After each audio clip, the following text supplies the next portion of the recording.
everybody. I'm Dr. Mariacristina Natalia Bertoli, and yes, I know it sounds like Dr. Sheldon Cooper because, yes, you lucky people, today I'm gonna guide you through a topic which I really love and I'm really passionate about, and this is lingos across the US.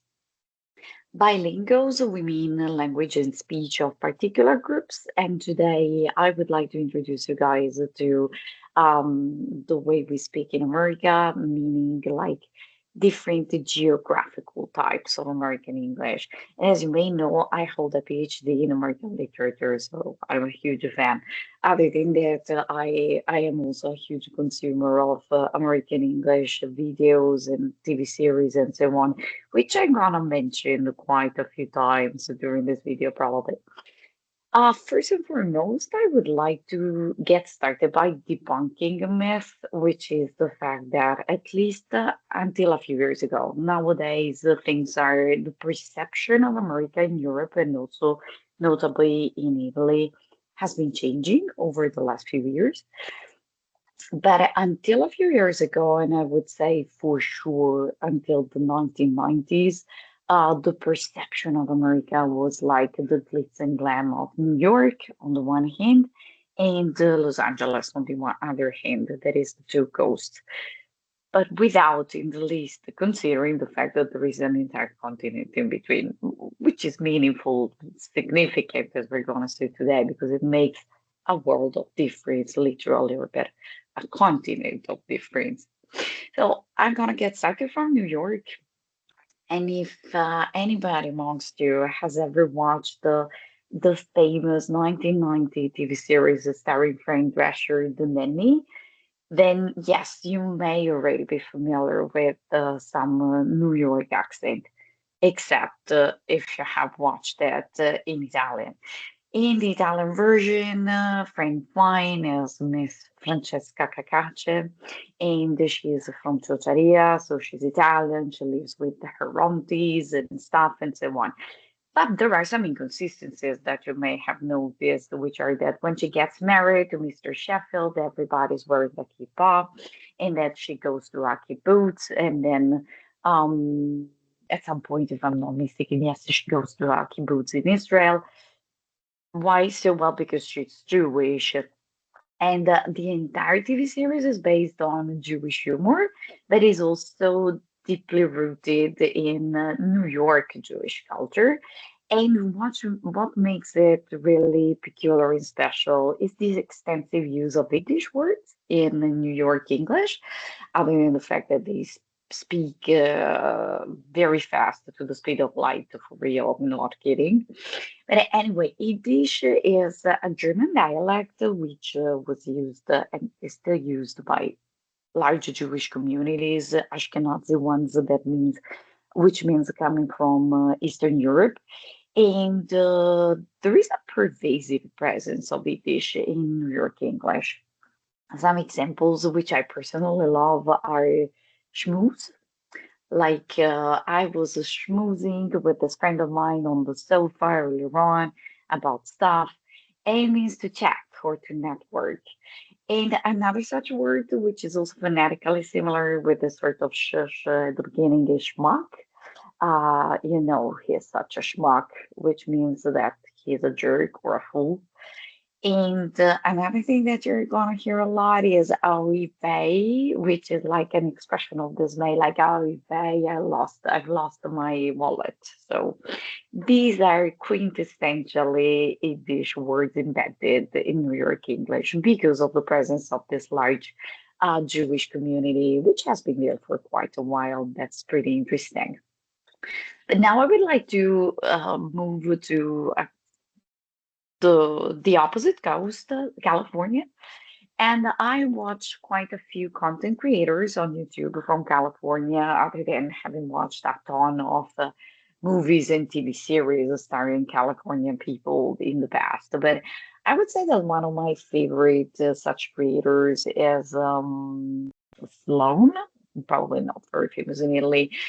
He talks about gossip. I find his videos very relaxing. They're about nothingness, basically a big void, but in a very relaxing, playful way. And the two words that he uses a lot are sketchy was one of them. Like, oh, that guy is so sketchy. And it means that it's a person, in this case, who is potentially dangerous, untrustworthy, risky. You can also talk about situations being sketchy or neighborhoods being sketchy, like Skid Row, which is probably the most dangerous place you can get in Los Angeles, or at least the least safe. That is a sketchy place. And that is in my opinion, to my perception of it, just like a hardcore California word. And the opposite to it is legit. Oh, that guy is so legit, which means that the guy is authentic, real, and it comes from legitimate, of course, but it's not only for websites like a legit website, it's also for people. I find it interesting. From there, I would like to move to the south because the two coasts are the two most famous places, like the glitz and glam of these two places. But then, at least as I was saying at the beginning, especially in the past, the people, especially in Italy, tended to forget about the fact that there is an entire continent in between. And a very peculiar area, which I find fascinating, is the south. Right, the other day, today is Wednesday. And the last Sunday, I was talking to a friend of mine who is a former university professor, and she's based in Florida, but she's a typical lady from South. So very well mannered with this sort of formality that you're not gonna find in a place like New York. In the South, everybody ends their sentences with yes, sir, yes, madam, no, sir, no, ma'am, and so on and so forth. So when they talk to either strangers or elderly people, and you have this kind of old fashioned, but in a quaint way, charming way, to everything, also to dress codes, those mentions, in Georgia. It's a fascinating place, definitely. Sheldon Cooper comes from there. So I'm talking about the Big Bang Theory for people who are not familiar with it. And if you have ever watched it in the original version, his mother speaks with a quite audible accent. And I don't want to use an overarching category, say the accent from the South, because there are many different accents, but all of them, like Texan accent in that case, if I'm not mistaken, they have a very audible ups and downs that are quite unmistakable. So uh, the word that I have chosen to represent the South for today is Mimo. Mimo is an informal, affectionate term for grandmother. And it's a cute southern word to say grandma, and it's also sort of a shibboleth because whoever uses the word like in casual conversation, "Ah, yeah, I'm cooking with my Mimo here." For sure, they're from the south, without a shadow of doubt. So that's an interesting shibboleth as well to immediately spot where someone comes from, which is interesting. I would like now to move on to a place which has always borne some sort of social stigma, which is the Appalachian area. Appalachia is a huge area spanning from north to south across the eastern coast, and the social stigma is connected to the fact that it used to be a rather industrialized area, but it hasn't been for a long time. It's sparsely populated, so there is social isolation characterizing it. And the combo of these two factors has really led to a plethora of social consequences, like pockets of poverty and social hardships of any kind. Just to give you a sense of this combination, the most inbred family in the USA, the notorious Whittaker family, where everybody has like some problems that they are either deformed or mentally retarded. Some of them haven't even developed speech and so on. They are based there. They are based in Appalachia. Nowadays, um, you may connect it to the Vice President of the United States, Vance, who comes from there. And to us, it doesn't mean anything. It's a place like another. But in the USA, that means like, okay, climbing the social ladder. If you make it there from Appalachia, you have really climbed the social ladder from bottom to top. Okay, no question whatsoever about this. It's interesting because all of these social hardships and the poor schooling, sort of, um, incest, and I don't want to say that everybody there does so, but it, statistically, it's a little bit above average there because of all of these factors. It's also reflected in language because of the fact that it sounds a little bit older and more old-fashioned and isolated than other varieties of English, other lingos in the United States. An example, instead of trousers, we say breeches, which is not breeches. Breeches is like the original old word for trousers. It's spelled differently, so Britches. So breeches spelled as like peculiar. Another peculiar and slightly old sounding word is bodaciously. I bodaciously believe in everything he has said so far. I completely believe it. Another word which shows like that schooling may not be as extensive as it is in other areas of the United States is the expression book learning, which is like education derived from books as opposed to education from I mean, being streetwise, okay? So learning from experience in the streets, from life. And another example is instead of hand me that means give me this thing, reach me that, which also feels quite old fashioned to me. And another such expression is fair as a fiddle. So with the idea of a musical instrument, which is again quite old fashioned as a comparison, as a simile. From there, I would like to move on to a completely different place geographically, but super interesting, which is Utah. Utah was founded by the Mormons. The Mormons do not call themselves Mormons, of course, because they consider it as almost a racial or ethnic or religious slur. I don't know how to call it. They call themselves a Church of Latter-day Saints. And very peculiar religion that when it was founded was basically a cult. There are still many features to this religion that make it similar to a cult. So, but with a huge number of followers being the biggest difference with a cult. And because of this, of the fact that it's deeply entrenched in religion, we tend not to use as many swear words that we would normally use in New York, for example, where it's more like just like they do in France. So they are very relaxed and laid back about it, and very secular language, so to speak. So, for example, they will use a lot heck or oh my heck, which is a mild common substitute for swear word, of course. And this is used by both adults and children, which may not be very common, for example, in a place like New York or like California, especially Los Angeles, more than maybe Orange County or Montecito or all of these posh sort of places, Pasadena and Altadena and so on. Other typical words are all related to Mormon religion, so Mormonism. A word, for example, which doesn't exist anywhere else, is a local congregation in the Church of Latter-day Saints. A stake is a larger administrative unit which encompasses several words.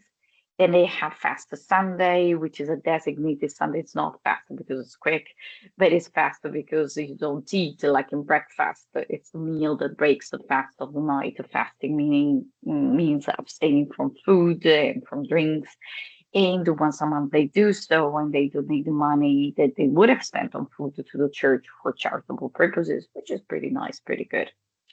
I watch a lot of videos about Mormonism. I'm very interested in this. I'm very interested in Utah in general. It's one of my dream destinations, just also out of sheer curiosity, to tell you the truth.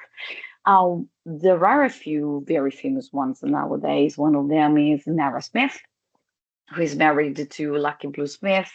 He's a model, he's Mormon, he comes from Utah. He represents the quintessential sort of aesthetics of Mormons. He's blonde with blue eyes. She's by contrast originally from South Africa, but her father is German, so was raised in Germany. She's not the classic Mormon beauty, but it's classic Mormon content, which means like a sort of trad wife, meaning cooking everything from scratch all the time, but in a very glamorous way, because um, rumor has it that the Church of Day Saints is sort of financing these content creators to glamorize the Mormon lifestyle so as to encourage people to join the church. And this is consistent a little bit with their message, so there may be a modicum of truth in this rumor. And another content creator who is obviously Mormon and is very famous, almost notorious, I would say, nowadays, is Anna Nealman from Ballerina Farm, married to this guy who comes from like the JetBlue family. He's the scion to the JetBlue family, so we're talking about tycoon level here. And she's blonde with blue eyes. Everything she does is very glamorous, but at the same time, very sort of countryside style, like style to some extent. So, very interesting to see these aesthetics. And one of the features of this aesthetic is also what is so-called the Utah curls, which is a type of hairstyle characterized by loose, relaxed waves with straight ends. That is classic for this type of creators. So it's interesting that there are also some sort of cultural, visually, aesthetically cultural markers. So I find it interesting. Another place where religion is pervasive is the Bible Belt, the so-called Bible Belt, which is the area in the United States where evangelical Protestantism is a dominant cultural and social force, and it encompasses the southwestern U.S., like Georgia, Florida, Alabama, Mississippi, and also the Midwest, like Missouri, Oklahoma, Illinois, and Indiana. Here, just like in Utah, we have a lot of euphemisms replacing swear words. You don't say damn, oh no. You say darn or dang because you want to avoid the sounding even slightly blasphemous or whatever. You don't say the F word, you say fudge. You don't say crap, of course, you say crud. And you don't say god damn it. Oh, absolutely, you don't. You say god darn it, which is super peculiar, super weird. And I would like to conclude on a pretty peculiar place from the West, which is a world in itself worth exploring for a ton of reasons, cultural, but also from the point of view of the beauty of nature there, the landscape, and so on. Anyway, I'm talking about Colorado, sort of state of cowboys par excellence. And we have quite a few expressions which are interesting, one of them being above board, which I think you're only going to find over there. And it means honest and legitimate, like someone may tell, oh, at that establishment, they play poker, but it's all above board. So it's all like legal. There is nothing fishy about it. And then there are a couple of expressions related to the belly, which I find interesting, and I would love to discover more also about the reason why this anatomical part matters so much to them. But there's belly aching, which is like complaining. He always belly aches a lot about his wife, so he always complains a lot about her. Or a yellow belly is a coward, so oh, he's such a yellow belly, he wouldn't dare do this. And I think that this is also quite interesting and quite peculiar. That this is just like an insight into it. There is so much more that I would love to share with you, but for today. Let's say that's it. It's not fun with flags, but sort of it's fun with languages, fun with lingos. And see you next time with a conversation between myself and my colleague Stefani about Australian English. I don't know much about it, just a few things that I've studied, but she lived in Australia for 4 years, so I look forward to learning actually from her. Take care, and until next time, bye.